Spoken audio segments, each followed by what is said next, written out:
Mike Owens here, joined today by Dan Ige in Las Vegas, UFC 300. Dan, how are things, my man? Pretty good, brother. Nice to finally meet you in person. Thanks for coming through to the gym.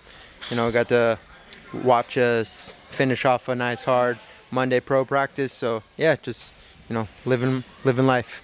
This has been a really nice opportunity to come in Xtreme Couture and meet a guy we spent a lot of time with on Zoom, so nice to get in the room with you. First and foremost, don't come too close to me with that, because that's become a real weapon, your right hand, especially after the last fight. Yeah, dude, right hand, left hand, doesn't matter. I got to start throwing some head kicks to mix it up a little bit, but yeah, thank you, thanks. Give me the exclusive. What's the next big Dan Ige weapon? Are we thinking a knee up the middle, a front kick knockout? What's the next signature knockout that you're going to go for? I just always try to sharpen every tool in the shed. There's a lot of things people don't see that I don't actually get to throw in a fight. There's sometimes you work. I'll bring up the Mitchell fight. I worked my wrestling so much, and you don't really get to use it until later on, maybe in a different fight where I don't even remember my last fight. Who did I fight? Andre Fili. I was supposed to fight Murphy, but I was I felt so confident in my wrestling because I just put in 12 weeks of straight hardcore wrestling, preparing for a specialist, and but all that stuff carries over. So just always getting better. I might have to choke someone out soon. I love it. As you mentioned there, Andre Fili coming off that win earlier this year. How do you reflect on that overall performance? It obviously was very quick, but a stunning knockout nonetheless. Yeah, it was. I thought it was a pretty good performance. Just watch, obviously, a walk-off KO or one extra shot. It doesn't hurt.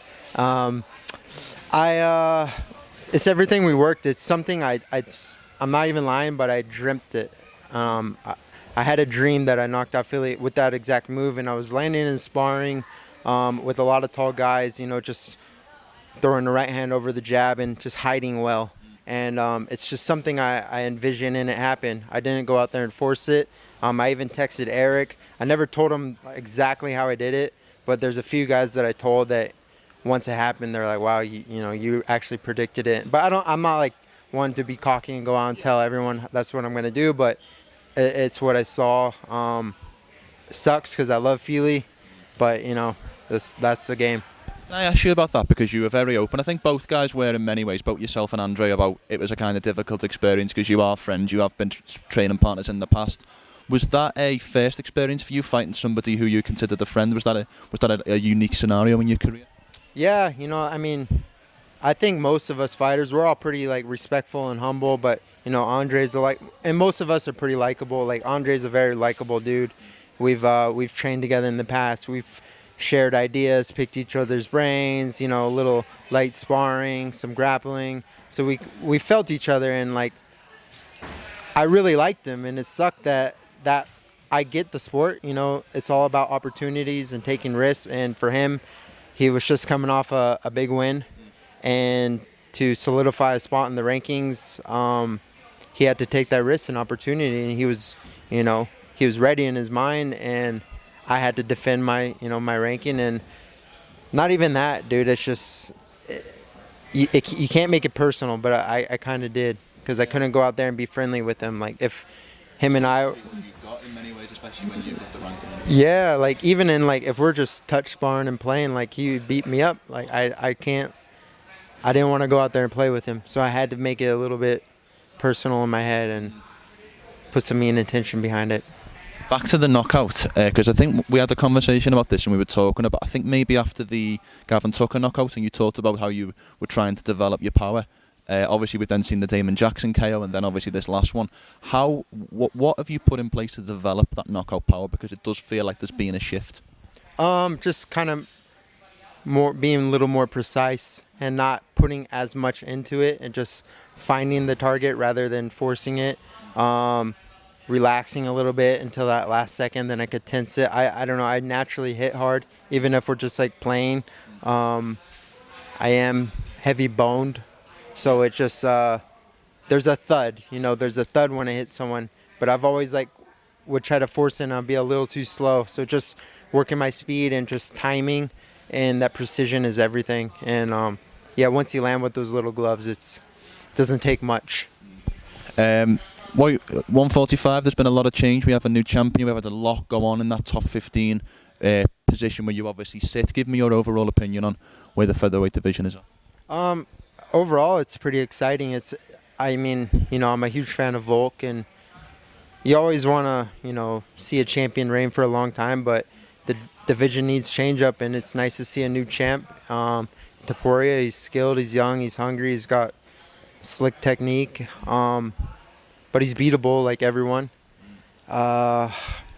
It just opens up the division up wide, and then with Max fighting Justin Gaethje, like that's a big fight. A lot could happen depending on what happens there, and Ortega winning against Yair kind of puts him in the mix. So it's a fun time, and I think I'm in a good place. As you mentioned, the guy who you were meant to fight, Rowe Murphy, is now matched up against Edson Barboza, a guy who you've already beaten fought, and a guy who currently is above you in the rankings. What have you made of that booking and also of that fight? How do you see that one playing out, and who do you see coming out on top? I mean, at first I was a little I guess kind of irritated by the matchup because, Lerone was a guy I was supposed to fight, and Edson was a guy that I did fight and beat, and he's above me in the rankings, so I was like, you know what? I fought a lot of guy above me in the rankings that, potentially I could rematch, win or lose, and Edson's one of those guys. We had a close fight, and I know he'd probably want to get it back, so it was something I was preparing for, possibly fighting him again, or possibly fighting Lerone Murphy, being that the fight was already booked, and the UFC going to Manchester. I don't know, I just kind of, I'm just always trying to think ahead, like what could be. But with those guys getting booked, Caceres getting booked, I just fought Mitchell, so they're probably not going to rebook that right away. Emmett's right there. That fight could happen. Yair, that would be a sick fight. Impossible to be boring, at the Sphere. Why specifically the Sphere? I mean, obviously that's connected to Mexican Independence Day. I think you're sort of quote saying, I mightn't be a Mexican, but I hit like a Mexican, something along those lines. Why specifically the Sphere? Is it just because it's your hometown where you're currently living? Is it what's the particular reason for that? Well, I mean, one, it's a legendary. It will be a legendary, iconic, kind of hemisphere, whatever you want to call it. I don't know what I've never been there. It's different. No one's fought there, and to be the first to fight there would be crazy. But being that it's Mexican Independence Day, someone with that Latino background would make the most sense, right? And then look at the two guys or currently one guy in the ranking, Yair, and then you got Lopez who's fighting Sadiq next week. You don't know what could happen there, but he could potentially be in the rankings, right? So you kind of got in Ortega, but it doesn't make sense to fight Ortega. You just beat Yair, and he's right in line for the title. So I always try to think logical, like what could happen. Who's Yair gonna fight? I don't know. He already beat Emmett. They're not gonna fight. So you kind of got to see how things move and play out. But 100%. I want to touch very quickly on Ilia Topuria because one of the things that's came out since he won the title is he seemed to have this unwillingness to want to fight old contenders, people who've previously fought for the belt. I mean, I actually got the chance to speak with him the week after he won the world title, and he was like, Brian Ortega, no. Yair Rodriguez, no. Max Holloway, probably not. What do you make of a new champion saying things like that, kind of giving his opinion on who should be next for the title fight? I mean, realistically, he's probably just talking to stir up people's emotions, because at the end of the day, money talks. When they offer you money to fight this guy, you're probably going to fight that guy. So exactly that. I think he's just talking and stirring up people's emotions, but he's the champion. He's going to fight whoever they put in front of him. And but if that's the case, I've never fought for a belt, and I gotta go out there and prove myself and beat some notable people, some contenders, and put myself back in that position. Speaking of champions, I saw you call out of Alexander Volkanovski last week. Was that tongue-in-cheek? Do you think that's a possibility? I mean, it doesn't seem like he's going to get the rematch with Topuria. Do you think that is a realistic fight next, or was that just a little bit of fun? It's honestly a little fun, but I think it's a low percentage. But the way I spun it and twisted it, I think it could, you never know, man. Again, who's ready to fight? Who doesn't have a fight? And does he want to fight in his country? Yeah. And my dad lives there. My dad lives in Perth. So I just want to go see my dad and beat the ex-champ. I love it.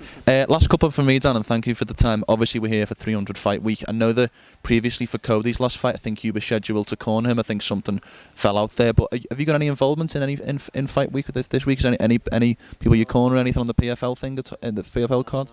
Yeah, no, I'm not I mean, I see Cody and I train with Cody, and he's my brother, but I'm not cornering him. I'm just gonna enjoy this week as a fan. Watch so many great fights from top to bottom on the PFL and the UFC. So it'll be a fun one. Last one from me, and again, thank you for the time. We're obviously at the start of April 2024 now. What are your goals for the next 12-month period? Where would you like to be come, let's say, the 1st of April 2025? Yeah, in the next year, shoot. Obviously, I just became a father of 2, so it's just thank you. Right now, I'm just taking my time to get back into rhythm and routine. I do want to get minimum 1 more fight, but potentially 2 fights this year. I had a busy year last year, 2023. So if we could just keep the ball rolling, I'm 2-1 this past year. So I think if I can go 2-0, 3-0 this year would be nice.